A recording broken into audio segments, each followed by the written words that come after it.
wanted to let everybody know who either owns property or lives anywhere in the area around the slag pile that there is going to be environmental testing coming up the 14th and 15th of February. So this week, their ADEQ is finally listening. So big shout out to Dr. Sina, who has continued to relentlessly bang the drum on these government agencies that we have a problem here. And so the 14th and 15th ADEQ is going to be coming up and doing testing and sampling in people's properties.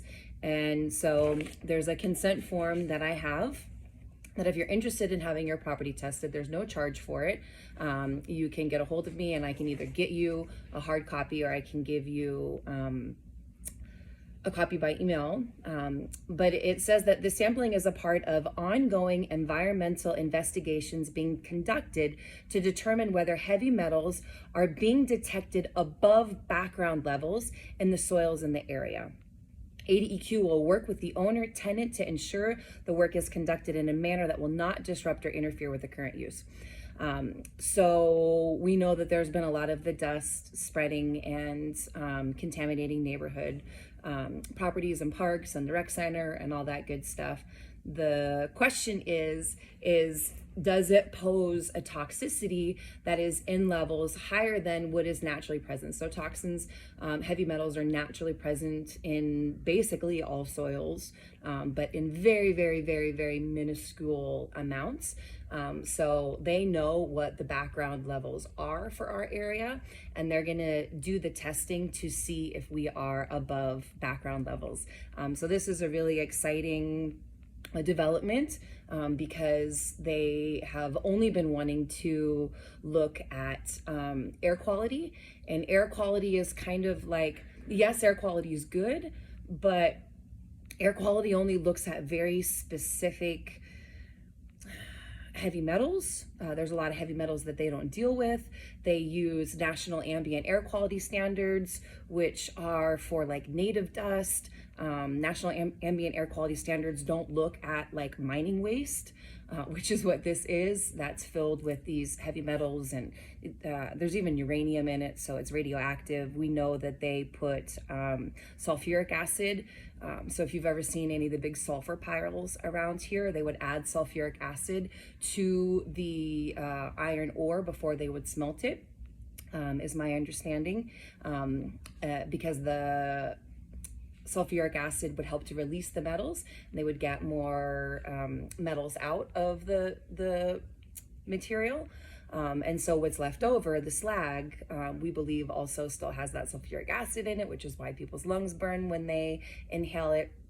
So there's a lot of things that they need to look at that are beyond the national ambient air quality standards. So the fact that they are going to be looking at soil is huge. So now we just need to have properties tested. So if you are a tenant, you live in the area, you know people who own property in the area, you work in the area, and your boss or whoever owns or rents the property is interested in having the background levels tested. Again, there's no cost to it. You just have to get this form filled out, and I can get it back to Dr. Cox or Dr. Sina at Breakthrough Medicine can get it back to Dr. Cox, or her information is literally right on the sheet. You can email it to her yourself.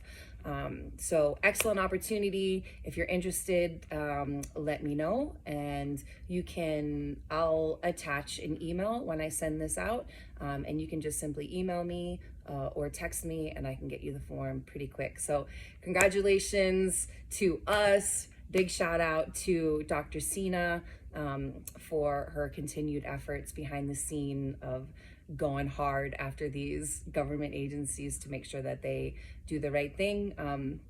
When there's more to update, these last couple of months, we've just been kind of in the red tape of bureaucracy and just waiting for things to happen. So things are moving, but no major announcements yet until we start to get some of these test results.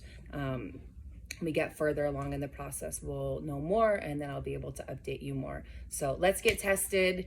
Let's figure out what we've got going on in our neighborhoods and whether or not our soils are actually safe. And if they're not, the good news is once we know, if we know that there's contamination, if these government agencies know that we're having levels that are higher than the normal background exposure to these toxins and are at risk, then the next step is remediation. And so that's really exciting for us as a city and for a town, especially if you own property in the area. Having contamination that is unchecked is not great for property values. But if we find the contamination, we find how far it's spreading, then we can pressure them to come in and do remediation. Clarkdale has been remediated. If any of you have been following the story in Clarkdale with the mining, they got remediation in a large area where they removed a significant portion of the topsoil and brought in, like, took it away as hazardous waste, and then brought in new topsoil to replace that. So that children are playing on soils that are safe and people are gardening in soils that are safe.